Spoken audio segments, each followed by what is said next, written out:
Assalamualaikum warahmatullahi wabarakatuh. Alhamdulillah wassalatu wassalamu ala Rasulillah wa ala alihi wa sahbihi wa mawala.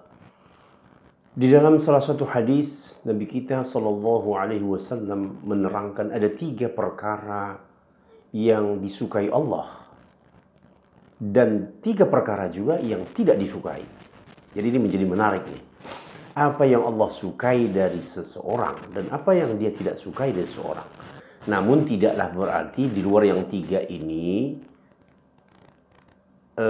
tidak disukai oleh Allah, atau yang di luar yang 3 ini hanya itu saja yang disukai oleh Allah Ta'ala. Tidak berarti begitu. Hanya saja ada dalam salah satu hadis mengetengahkan 3 perkara yang Allah suka untuk kita. Mari langsung saja kita melihat hadis diriwayatkan oleh Abu Hurairah radhiyallahu anhu anna Rasulullah sallallahu alaihi wasallam qala inna Allah yarda lakum thalathan. Inna Allah yarda lakum thalathan. Allah itu menyukai untuk kamu 3 perkara.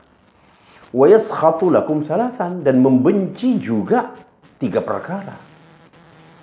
Nah, apa yang 3 yang diridhoi, yang disukai, yang disenangi oleh Allah kita lakukan itu?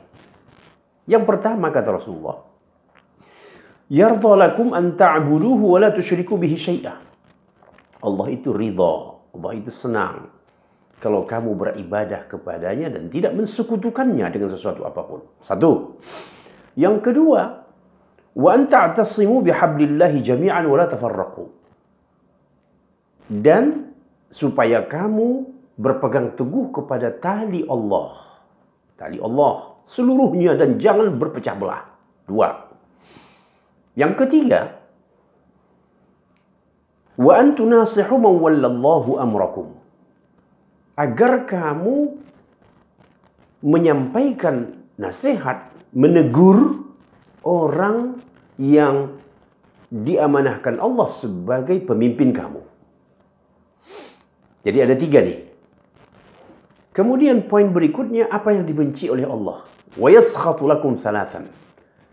Allah membenci 3 perkara dari kamu. Yang pertama, qila wa qal. Qila wa qal ini katanya, konon katanya, konon katanya. Wa idha'atal mal. Menyia-nyiakan harta. Yang ketiga, wa kathratus su'al. Banyak meminta-minta. Nah, mari kita terangkan hadis ini adalah hadis sahih secara isnad, secara kualitas. Hadis ini sahih karena memang diriwayatkan oleh Imam Muslim Ibnul Hajjaj di dalam kitab sahihnya.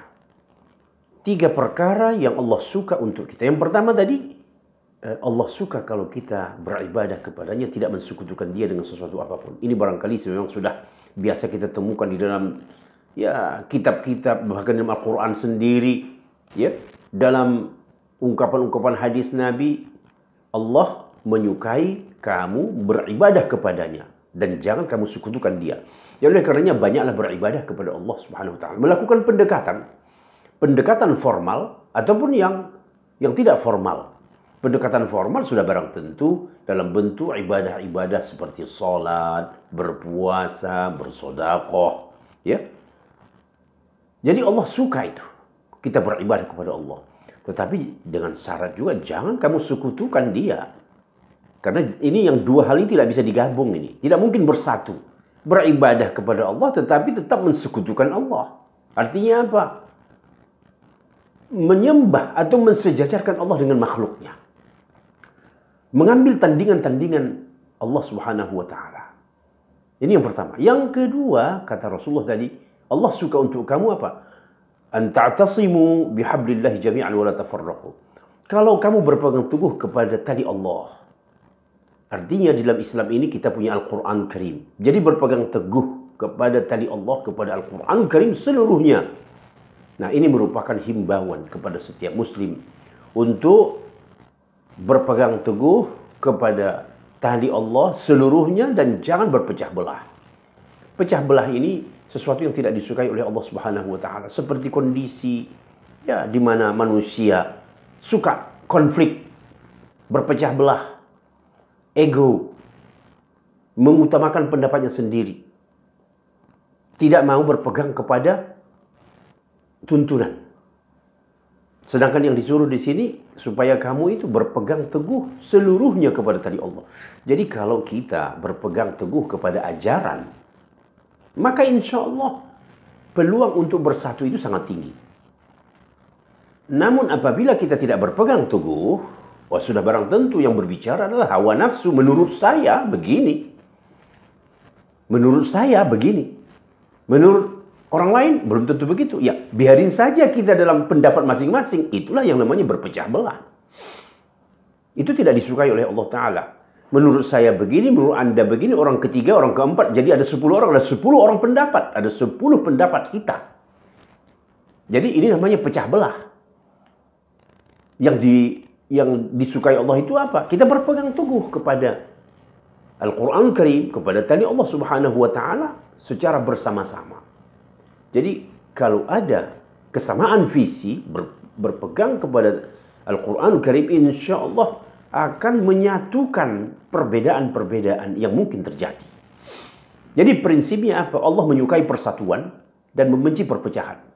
Jadi hal-hal yang bisa membuat kita menjadi berpecah belah, jauhi, hindari. Yang ketiga, ini kaitannya dengan kepemimpinan. Wa antunasihu man wallallahu amrakum. Kamu tegur, bahasa agamanya tanasuh, menasihati. Ya, menasihati kan menegur, menyampaikan nasihat. Kalau salah ditegur. Orang yang diberikan Allah kepada mereka amanah untuk memimpin kamu. Nah ini barangkali yang agak kalau kita sebut barangkali agak sedikit rawan di zaman-zaman tertentu. Karena pada umumnya orang yang sedang menduduki sebuah kepemimpinan itu dia tidak pernah melihat apa kelemahannya. Yang dia lihat adalah keunggulannya, kehebatannya. Oleh karenanya dia memaksakan kepada orang lain untuk tunduk mengikutinya. Seorang yang memegang kepemimpinan jarang sekali mau mendengar nasihat. Pemimpin yang mendengar nasihat inilah pemimpin yang luar biasa. Itulah khalifah dahulu yang lahir dari rahim Islam. Adapun pemimpin yang tidak lahir dari rahim Islam, dia akan menganggap keputusannya, kebijakannya paling benar. Tidak bisa dikritik. Tidak bisa umpamanya didiskusikan, apalagi di debat. Dia tidak terima itu. Sedangkan Nabi mengatakan Allah suka kepada kamu kalau kamu melakukan teguran kepada orang yang sedang memimpin kamu. Jadi luar biasa ya.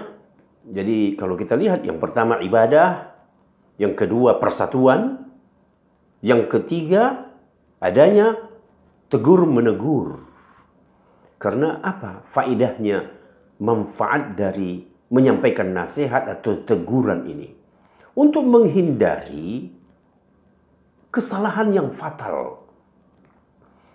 Kalau orang umpamanya siap untuk ditegur, walaupun dia telah mulai melangkah dalam arah yang salah, dia bisa melakukan evaluasi dan mundur, membetulkan arah ataupun jalannya.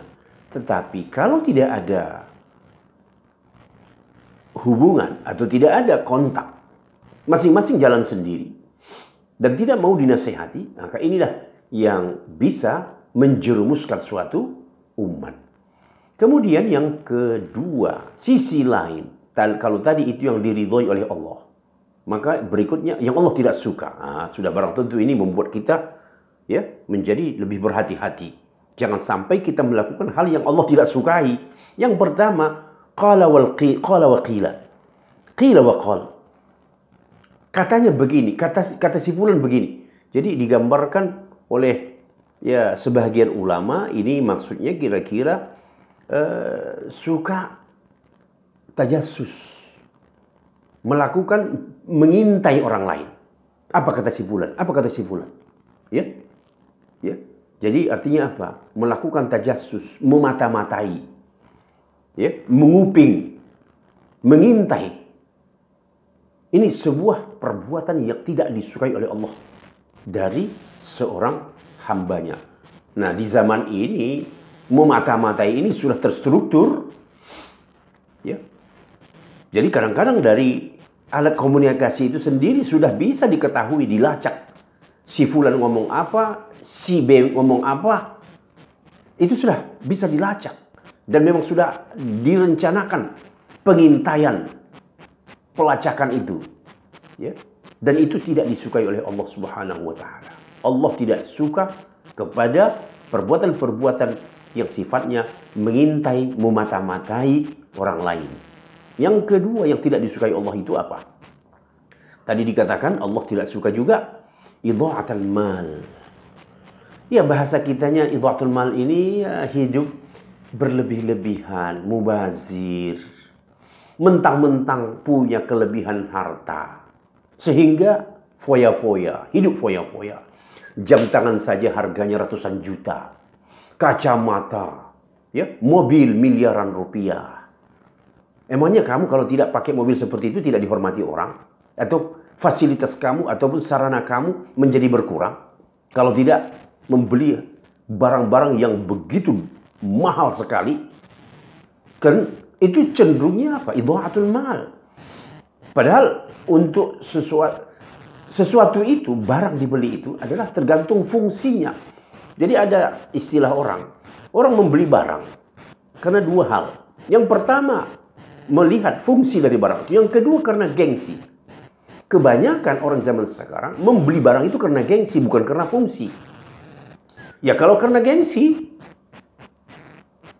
nah ini yang tidak ada ukurannya. Yang seharusnya harga 1 juta, itu bisa dihamburkan uang sampai 100 juta. Barang yang sama, fungsi yang sama. Ini yang tidak disukai di dalam Islam. Hidup berfoya-foya, berlebih-lebihan. Kalaupun kamu punya, sekalipun kamu memilikinya. Jadi ada yang suatu sifat yang dianjurkan, yang disukai oleh Allah Ta'ala dan Rasulullah menyikapi sifat ini, yaitu sikap zuhud. Artinya apa? Memakai standar terendah dari sesuatu. Kemudian yang ketiga, kasratus su'al. Kalau secara bahasa banyak meminta. Tapi ini bisa ditafsirkan macam-macam. Bisa banyak meminta, mengharapkan belas kasihan orang lain. Ya. Supaya orang lain kasihan sama dia. Jadi suka meminta-minta. Dia memerlukan sesuatu lalu dia minta kepada orang. Dia kepada si A meminta, si B, si C. Orang itu, kenalan-kenalan dia itu dia mintai semuanya. Itu yang pertama. Kemudian bisa juga ditafsirkan kasratus su'al kalau dalam hadis yang lain, terlalu banyak bertanya. Ngeyel bahasa orang sekarang. Sudah diberitahu, hukum bunga bank itu adalah riba. Lalu dia tidak puas. Masa sih nggak boleh? Masa? Ya padahal itu kan kita butuhkan. Padahal itu sudah begitulah sistemnya di dunia ini. Nah, bukan kamu tidak paham apa yang halal, apa yang haram, tetapi yang problem pada diri kamu apa? Ketidakpuasan. Nah, kalau sudah berbicara tidak puas, ini tidak ada jawabannya. Ini hawa nafsu. Jadi orang beriman tidak mau memiliki sifat banyak bertanya. Banyak bertanya itu bukan dalam rangka ingin tahu, tetapi egonya. Walaupun dia sudah tahu, dia berusaha untuk mematahkan, mendebat apa yang disampaikan kepadanya, supaya akhirnya dia dikatakan hebat atau dia pemenang. Nah, jadi dari hadis ini begitu dalam kita rasakan manfaatnya dan sebagai penerang dalam kehidupan kita, supaya kita ini ya disukai oleh Allah dan kita terjauh dari perbuatan-perbuatan yang Allah tidak suka. Kalau Allah sudah tidak suka kepada seseorang, kira-kira apa jadinya? Jadi oleh karenanya hal-hal yang tidak disukai Allah itu ya kita hindari. Yang dalam hadis ini disebutkan ada 3, walaupun hadis yang lain, ayat-ayat Quran yang lain masih banyak lagi yang tidak Allah sukai itu. Jangan, bukan hanya yang 3 ini saja. Namun dalam hadis ini disebutkan oleh Rasulullah ada 3. Ya, qila wal qal, suka ngumping. Apa kata si fulan? Ya, apa kata si B? Dilacak, dibuntuti, direkam. Kemudian yang kedua, membuang-buang harta. Yang ketiga, apa yang tadi dikatakan, ya tidak pernah puas. Kalau diberitahu tentang sesuatu, dia membantah. Ya, jadi tujuannya bukan ingin tahu sebenarnya, tetapi ingin berdebat. Mungkin sampai di sini dahulu kilasan hadis Nabi kita sallallahu alaihi wasallam. Aqulu qouli hadza wa astaghfirullah. Wassalamu alaikum warahmatullahi wabarakatuh.